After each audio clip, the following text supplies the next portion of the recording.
Welcome to Weekly Investment Update bersama saya Ferdiansyah Putra dari Eastspring Investment Indonesia. Pada saat ini, pandemi virus COVID-19 masih menjadi momok bagi hampir seluruh penduduk di berbagai negara. Pandemi ini telah memicu kepanikan dan bahkan memicu melambungnya harga berbagai alat kesehatan seperti masker dan disinfektan. Bahkan panik buying dalam berburu bahan makanan di supermarket di berbagai negara. Kami melihat fenomena kepanikan ini lebih dikarenakan seperti yang dikemukakan Stephen King, penulis cerita horor yang terkenal, adalah karena ketidaktahuan dan kejadian yang terlihat berbaur dan tidak jelas arahnya.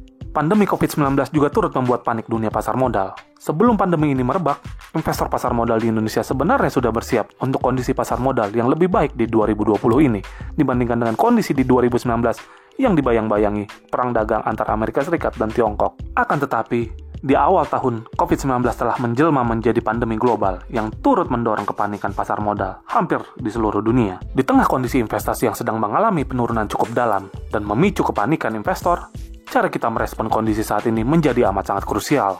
Respon yang kita ambil dalam kondisi saat ini akan memengaruhi bagaimana hasil investasi dalam jangka panjang. Dan untuk merespon kondisi yang penuh fluktuasi seperti sekarang, kita bisa belajar dari apa yang terjadi pada beberapa kejadian ketika pasar modal mengalami penurunan yang cukup drastis pada beberapa waktu belakangan.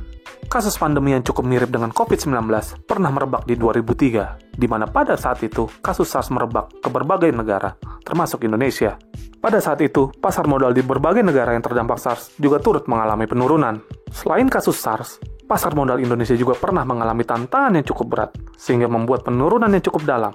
Di antaranya, krisis moneter di tahun 1998 dan krisis keuangan global di tahun 2008. Akan tetapi, di tengah berbagai peristiwa yang cukup berat tersebut, dan juga yang terjadi saat ini, harus diingat juga bahwa pasar modal dan perekonomian secara keseluruhan memiliki kemampuan untuk membalikkan keadaan. Ketika kasus pandemi yang pernah melanda sebelumnya berhasil ditangani, atau krisis keuangan dapat mulai dikendalikan dampak negatifnya, maka perekonomian berangsur-angsur pulih, dan pasar modal akan memberikan respon yang positif. Aset-aset berisiko seperti obligasi dan saham yang sebelumnya sudah mengalami penurunan cukup dalam hingga lebih dari 12% ketika SARS melanda di tahun 2003, akhirnya berangsur-angsur pulih, bahkan naik lebih tinggi hingga lebih dari 90% setahun kemudian, seiring tumbuhnya laba perusahaan dan tumbuhnya perekonomian secara umum. Dari berbagai kejadian yang membuat pasar modal berfluktuasi cukup dalam tersebut, kita dapat mengamati bahwa pada dasarnya fluktuasi adalah hal yang kerap kali terjadi di pasar modal. Segala kejadian-kejadian yang membuat perekonomian tersendat sejauh ini dapat ditangani meskipun dengan rentang waktu yang berbeda-beda. Dengan fakta-fakta yang pernah terjadi tersebut, kita bisa menegaskan bahwa penurunan harga saham dan obligasi sifatnya hanya sementara. Harapan agar harga aset-aset berisiko seperti saham maupun obligasi untuk kembali ke titik sebelum penurunan tajam ini terjadi, bahkan lebih tinggi, masih terbuka lebar. Berbagai realita fluktuasi dan pembalikan arah yang positif di pasar modal sudah kerap kali terjadi.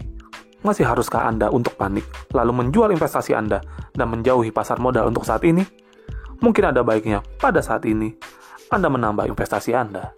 Demikian Weekly Investment Update dari Eastspring Investment Indonesia. Semoga bermanfaat dan salam investasi.